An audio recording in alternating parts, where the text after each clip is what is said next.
सूर्यकांत त्रिपाठी निराला या फिर नागार्जुन की काव्यगत विशेषताएं निम्नांकित बिंदुओं पर लिखिए।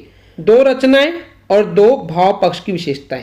तो इस क्वेश्चन का मतलब है यहाँ पे 2 कवियों के बारे में बताया गया है। पहला है सूर्यकांत त्रिपाठी निराला या फिर आपको नागार्जुन। हालांकि हम दोनों ही देखेंगे, तो दोनों की जो कविताएं हैं उनकी विशेषताएं, खास बातों को आपको बताना है। किन बिंदुओं पर? पहले तो इनकी 2 रचनाएं बताना है आपको, और फिर इनके 2 भाव पक्ष की विशेषताएं आपको बताना है। तो चलिए 1 बाय 1 दोनों की इन विशेषताओं के ऊपर हम फोकस करते हैं और समझते हैं। तो नागार्जुन जी ने जो रचनाएं लिखी थी वो बहुत सारी, उसमें वैरायटी आपको देखने को मिलती है। बहुत सारे नाम है, यहाँ से अगेन आप 2-3 कोई भी नाम यूज कर लेंगे, जैसे कि यहाँ पे युगधारा हो गया, प्यासी पथराई आंखें, सतरंगे पंखों वाली, खून और शोले, हजार हजार बाहों वाली, तुमने कहा था, पुरानी जूतियों का कोरस, आखिर ऐसा क्या कह दिया मैंने, मैं मिलिट्री का बूढ़ा घोड़ा, प्रेत का बयान, भस्मांकुर। तो ये कुछ इनकी रचनाएं थी। इनमें से कोई भी 3-4 आप याद कर लेंगे और 2 जो है वो आपको एग्जाम में लिखना है। अब चलिए देखते हैं इनका भाव पक्ष।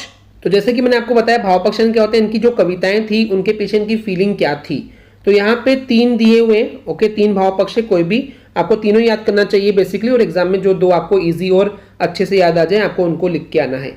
तो सबसे पहला है विद्रोह का स्वर, यानी कि विद्रोह यानी क्या होता है, किसी के अगेंस्ट होना, किसी के खिलाफ होना या फिर किसी के खिलाफ लड़ाई करना।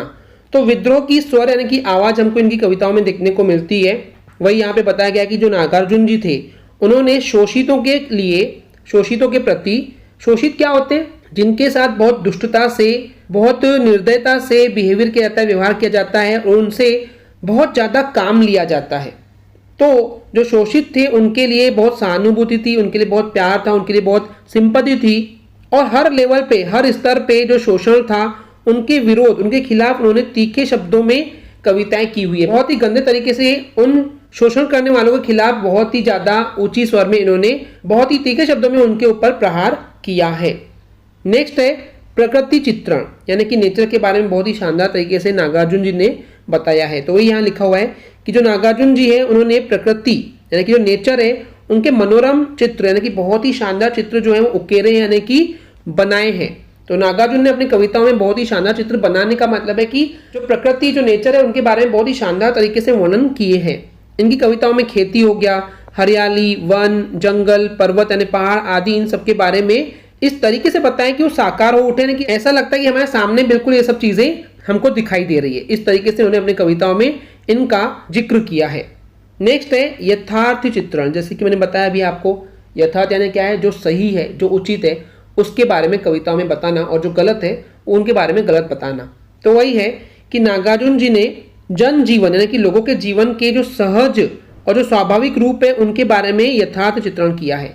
सहज यानी क्या होता है, बहुत ही सिंपल तरीके से, और स्वाभाविक यानी कि नेचुरल रूप से उन सभी चीजों के बारे में बताया जो उस समय के जो लोग थे, जो जन लोग थे, उनके जीवन कैसे था उसके बारे में बिल्कुल सही सही चित्रण किया है, सही सही अपनी कविताओं में बताया है।